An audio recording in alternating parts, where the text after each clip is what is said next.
Yes, guys, how's everyone doing? Welcome back to the Dugout Football channel. It is official. We are at the very last match week, 38 of the 2020-21 Premier League season. We are at the final match week. What a season it has been through empty stadiums. Obviously it's nice to see crowds back in for the last two match weeks for the season for sure. So let's have a quick look at how everyone did in match week 37. I'm going to just say this now. It was a really, really tough week. Nobody got double figures, I will say that now. So I only got 3 points, three outcomes. Not a great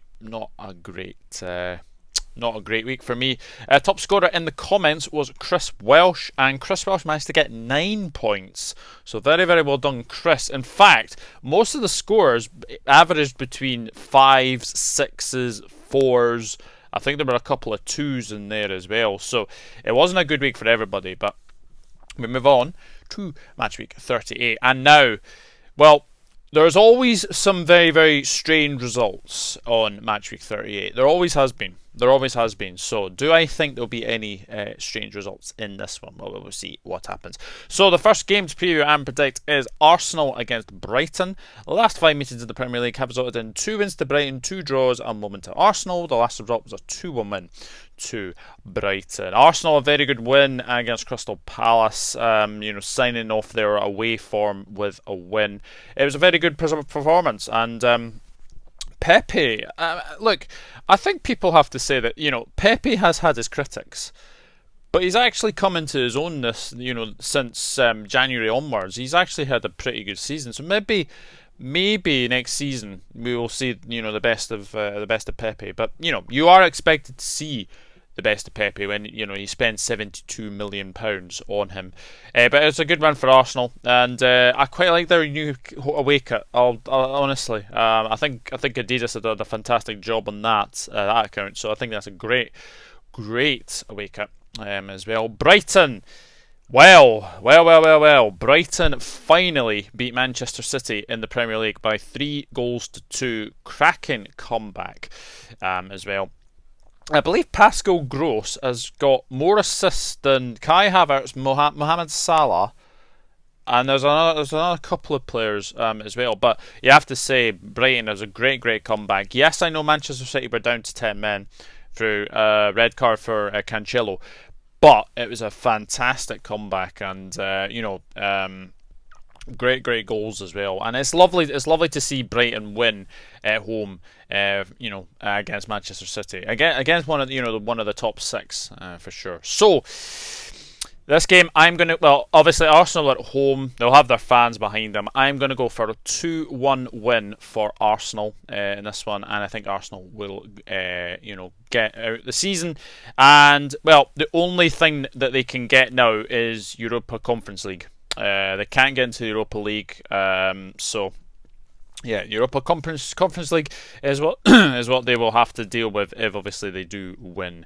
But it's not been a good season for Arsenal, but they'll definitely go back. Brighton, it's been a bit of a a mixed season, you'd have to say, but at least Graham Potter's kept them up. But I'm going for Arsenal 2, Brighton 1. And then we have Aston Villa against Chelsea. This is a huge game for top 4 aspirations. 4 wins to Chelsea and 1 draw. The last result was a 2-1 win to Chelsea. Aston Villa getting a very good win away at Tottenham.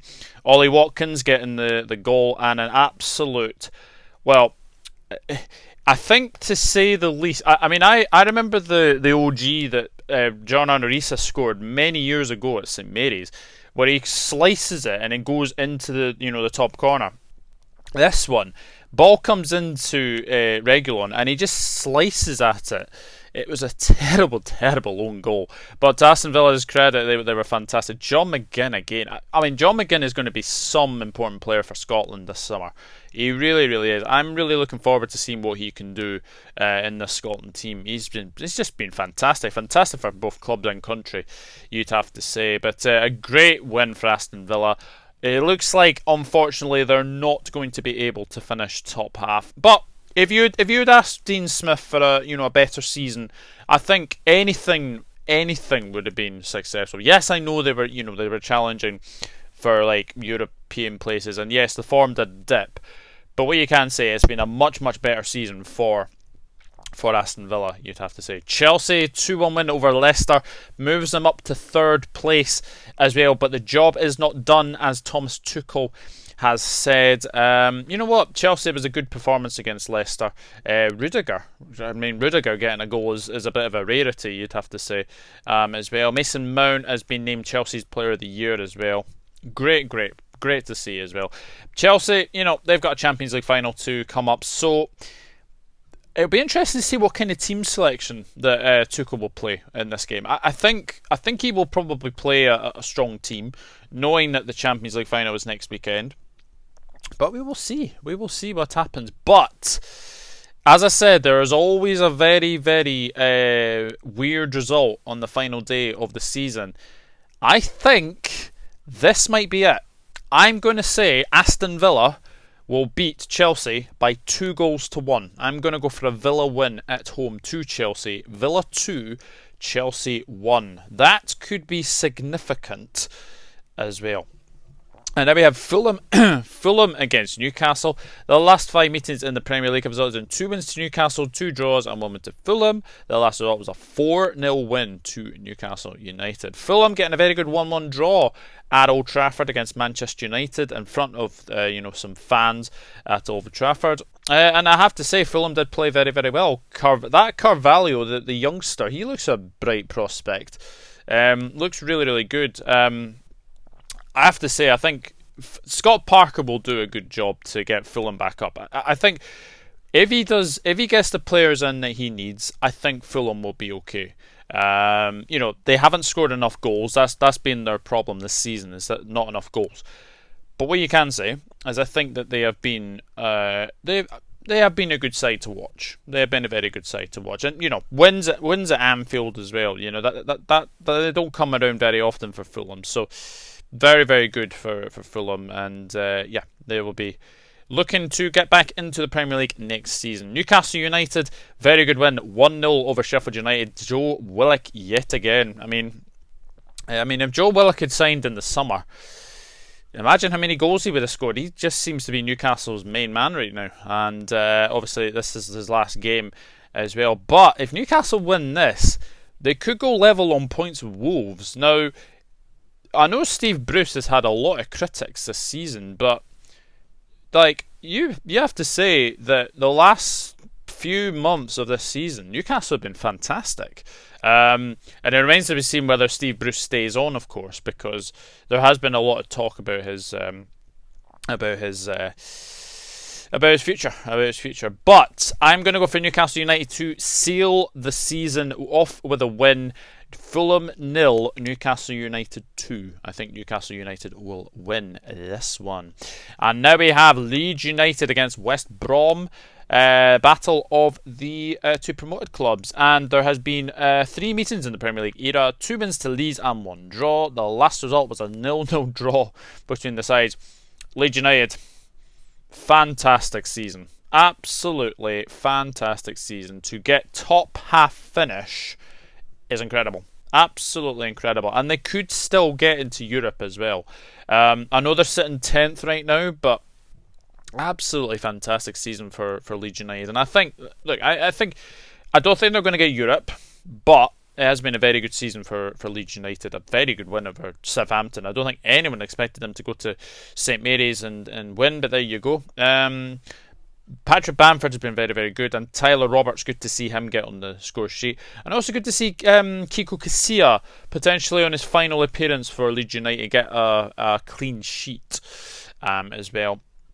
West Brom, very, very... How on earth did they lose to West Ham? I mean, they were absolutely cruising at 1-0, and they managed to, lose that lead. And Sam Allardyce has now stepped down as West Brom manager. Look, I think that's been coming for ages, to be honest with you. I honestly do not get why Sam Allardyce went in there in the first place. I know he's trying to save them, but you don't back him. That's what happens. That is what happens when you are Sam Allardyce, unfortunately. But really, really disappointing from start to finish for West Brom. It's been a very, very poor season, and Sam Allardyce going on Sky and having a very ranty interview for sure. But the way they capitulated last night, it just sums up their season for sure. So Leeds United back in front of Elland Road fans. I think they will enjoy themselves. I'm actually going to go for a very big win here for the Whites in this one. Leeds United 5, West Brom 0. I think West Brom will get an absolute battering to the return on their championship. I really do. And I think they will get an absolute battering. Leeds United 5, West Brom 0. And now a huge game for top 4 aspirations. Leicester City against Tottenham. 2 wins to Leicester, 3 wins to Spurs in the last 5 meetings, and the last result was a 2-1 win to Leicester City. This is it for Leicester. Do or die for Leicester. They hope that Chelsea lose, and they hope that Liverpool drop points against Palace, and then they will be in the top 4 this season. It would be a shame if they missed out, because they have been in the top 4 for most of the season, and then the second last weekend they actually drop out. So it would be a shame. But against Chelsea, look, they obviously won the FA Cup, didn't they? They obviously won the FA Cup. So it was good to see them put in a. There wasn't a good performance at all. I don't know why Kelechi Iheanacho was dropped. I think he'll be brought straight back in to the starting 11. And obviously Kelechi Iheanacho scores. So he's been the bright spark for Leicester City this season for sure. Jamie Vardy is getting on a little bit, but it'll be an interesting one. Tottenham, well, I don't know what to say. 2-1 defeat to Aston Villa. Started well, went ahead 1-0, and then all of a sudden it was that hilarious own goal by Reguilon, and then, well, let's put it this way, it was a poor defensive clearance from Eric Dyer, and it went straight to Ollie Watkins. Ollie Watkins scores. So yeah, Tottenham, bit of a mixed season. Ryan Mason, will he stay on? I'm not sure. I'm not sure if Ryan Mason will go on. I think they do need an experienced head at the helm. So I'm going to go for Leicester City to win on the final day of the season in front of fans. Leicester City 2, Tottenham 1. Will that be enough to get them top 4? Well, let's find out what I suggest for the Liverpool result. And that is next. Liverpool against Crystal Palace. Last 5 meetings in the Premier League, 5 wins to the Reds. And the last result was a 4-0 win to Liverpool. Well, Liverpool, a great win against Burnley. When people thought that was a very tricky place to go to, look, Turf Moor is a very tricky place to go to. I'm not gonna deny anything. 3-0. I mean, the first 20-30 minutes wasn't great. Burnley did really put on the pressure, but after that, Roberto Firmino scores from a Andy Robertson cross. Nat Phillips, big Nat Phillips. Look, I'm going to say this now. Nat Phillips deserves to stay at Liverpool Football Club next season. He has been fantastic this season. I've been very, very impressed with the way he's been, playing. I actually think also that Nat Phillips is a very, very good centre-back to, have as a fourth choice. And I think he will do well. I know he might want to leave, but what he's just been fantastic this season. And Alex Oxlade-Chamberlain getting a goal as well. Nice to see him on the score sheet. So Liverpool back in front of their home fans on Sunday, and it is at Anfield, and it is against Crystal Palace, who, well, signed off with a 3-1 defeat at Selhurst Park. Really sad news about Eze. He looks like he's going to be out for a long, long time. Really, really bad injury, that one. Look, he's been one of the bright youngsters in the Premier League this season, Eze. I think he's been fantastic. Roy Hodgson also signs out after this game. He will be stepping down as Crystal Palace manager. And he's done a fantastic job at Crystal Palace. You would have to say he has done a very good job at Crystal Palace. So obviously, Liverpool against Crystal Palace. I'm going to go for Liverpool to win and get into the top 4. Liverpool 3, Crystal Palace 0. So that means that when we're predicting Leicester City to beat Tottenham and Liverpool to beat Crystal Palace, Chelsea would be the ones to miss out on top 4. So we could see a twist at the tail. We will see what happens anyway. But I'm going for Liverpool 3, Crystal Palace 0. And now we have champions Manchester City against Everton. The last 5 meetings in the Premier League have resulted in 5 wins to the Citizens.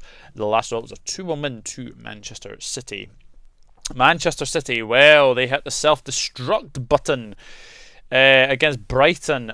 Really interesting. 2-0 up and they managed to lose 3-2. Yes, I know they were down to 10 men. Cancelo was a bit of a controversial decision. I mean, I think Welbeck does dangle his leg to be fouled by Cancelo. It's clever play by the striker, but I don't think that was a red card. So, yeah, Cancelo will be suspended for this game. But in my opinion, Manchester City's heads, I think, are in Gdansk. I really... not Gdansk, sorry. That's the Europa League final. Porto. I think their heads are in Porto, in all honesty. I really, really do. Everton signed off with a home win against Wolves by 1-0. Richarlison getting the winner. And Everton will definitely want to improve next season, for sure. But if Tottenham lose, Everton win, Everton will get Europe. So it could still happen. It could still happen. So I'm going for another shock here. I'm going to go for another shock. I think Everton will go to the Etihad. Their away form is much better than their home form. I will say that now. I'm going to go for a 2-1 win to Everton. I think Everton will go to the Etihad and get a win. I think Manchester City are going to rest a few, and I think they will be looking ahead to that Champions League final against Chelsea next weekend. So I'm going to go for Manchester City 1, Everton 2. And now we have Sheffield United against Burnley. The last 5 meetings in the Premier League have... 3 meetings in the Premier League, 1 win apiece and a draw. And the last result was a 3-0 win to Sheffield United. Sheffield United losing 1-0 to Newcastle United. At least they'll, be back in front of fans, for sure. It hasn't been the greatest of seasons for Sheffield United, and that's a bit of an understatement. But they will be back. I'm pretty sure they will be back. I don't know if it'll be next season. I think they're going to have a season of transition, try and get players in and out of the club for sure. Slavisa Jokanovic seems to be the favourite as well, so it could be very interesting. It could be a really interesting summer for Sheffield United. Burnley signing off with a 3-0 defeat to Liverpool, but their form hasn't been the best really. 4-0 defeats to Leeds and then a 3-0 defeat to Liverpool. But Burnley looks like they might actually finish, bottom of the rest, 17th place, which is disappointing. It's disappointing for Burnley, but at least Sean Dyche has managed to keep them in the league quite comfortably anyway, for sure. So I'm going to go for Sheffield United to sign out of their Premier League season with a win against Burnley. Sheffield United 1, Burnley 0. I'm going to go for it. So Sheffield United to sign off with a win. Sheffield United 1, Burnley 0. And then we have West Ham against Southampton. 4 wins to West Ham and 1 draw. The last result was a 3-1 win to West Ham. Well, West Ham have now ensured that they will get European football at least. Looks like the Europa League I think they're going to get. Look, I think West Ham have had a fantastic season. I've said this all along. I think it's been a very, very good season for West Ham. And yeah, 3-1 win over West Brom last night. Very, very good performance from everybody in a West Ham shirt. Very, very good. Jesse Lingard, will be interesting to see if West Ham try and sign him next in the summer. I do think they might go and sign him.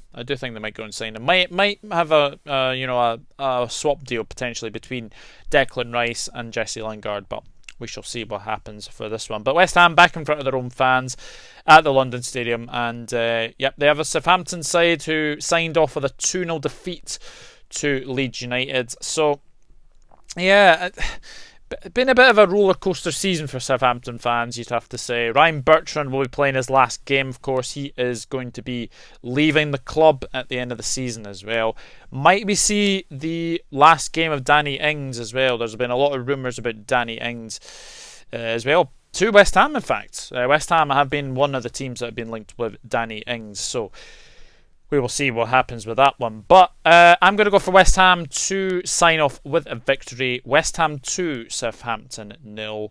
And we have the last game of the season. It is Wolves against Manchester United. 1 win to Wolves, 1 win to Man United, and 3 draws. The last one was a 1-1 draw between the sides. Well, Wolves got the best news ever yesterday. It looks like Raul Jimenez will be returning for next season, which is magnificent news. And that is what Wolves have been missing. They have been definitely missing a striker of his class, Jimenez, because William Jose hasn't been the man. I'm sorry, he just hasn't. So it's going to be a very interesting end to the season for Wolves. Nuno, I think he's under pressure next season. I really, really do. I think he will stay, but I do think he's under pressure. Wolves' season hasn't been great. Not helped by injuries, of course, you'd have to say, for sure. Manchester United 1-1 draw with Fulham. I think their heads are in Gdansk, I'd have to say, ahead of Wednesday's final against Villarreal. Look, I think the one thing you can say about Manchester United, it has been progress this season. They have finished second. Yeah, it's a very good season for Ole Gunnar Solskjaer. If he wins a trophy, it's an even better season. So there is progress there. There has been progress there made. Cavani, what a goal, by the way. What a goal. The fact that he's spotted Areola off his line and managed to chip him. Fantastic strike. So I'm going to go for Manchester United to sign off with a win ahead of that Europa League final on Wednesday. Wolves 1, Manchester United 2, and that would ensure them unbeaten again for another year away from home. They've been absolutely fantastic away from home, so I'm going to go for them to win by 2-1. And that is it. That is Matchweek 38 and the Premier League 2020-21 season done and dusted. As I have said, leave your predictions in the comment section down below. Land like Chris Welsh, you will get a shout out in the next video. So I will go for my predictions very, very quickly again. Arsenal 2, Brighton 1. Aston Villa 2, Chelsea 1. Fulham 0, Newcastle United 2. Leeds United 5, West Brom 0. Leicester City 2, Tottenham 1. Liverpool 3, Crystal Palace 0. Manchester City 1, Everton 2. Sheffield United 1, Burnley 0. West Ham 2, Southampton 0. And Wolves 1, Manchester United 2. So that is it. That is Matchweek 38 and the end of the season done and dusted. As I have said, leave predictions in the comment section down below. And that is it for me, Bill. That is it. That is the final match week of the season. And it has been an absolute pleasure again. It has been an absolute pleasure to do these every week. I know I haven't done all the videos this year. Obviously, out with my control, unfortunately. But I will be back bigger and better next season. And yeah, we shall see what happens. But until then, it is goodbye from me. If you do like the content, please hit that subscribe button. Drop a like on the video as well. And we will see what happens in the final games of the season. So who gets top 4? For me, I think Leicester City and Liverpool are going to get top 4. I think Chelsea are going to miss out. And as for Europe, I think Everton are going to get that Europa Conference League spot. I think they're going to get the Europa League spot. I think Tottenham are going to lose to Leicester, and I think they will get that spot. So that is it. That is done for the season. Thank you everyone for watching. Thank you everyone for predicting, and I will see you all next season. Take care, everyone. Bye bye for now. Enjoy your final match weekend, and to all the fans returning to all the other grounds as well. Enjoy. Football will be back. I'm pretty sure we'll be back with crowds next season. Thank you for watching. Thank you for watching all season and predicting all season. And I'll see you soon. Take care. Bye bye for now.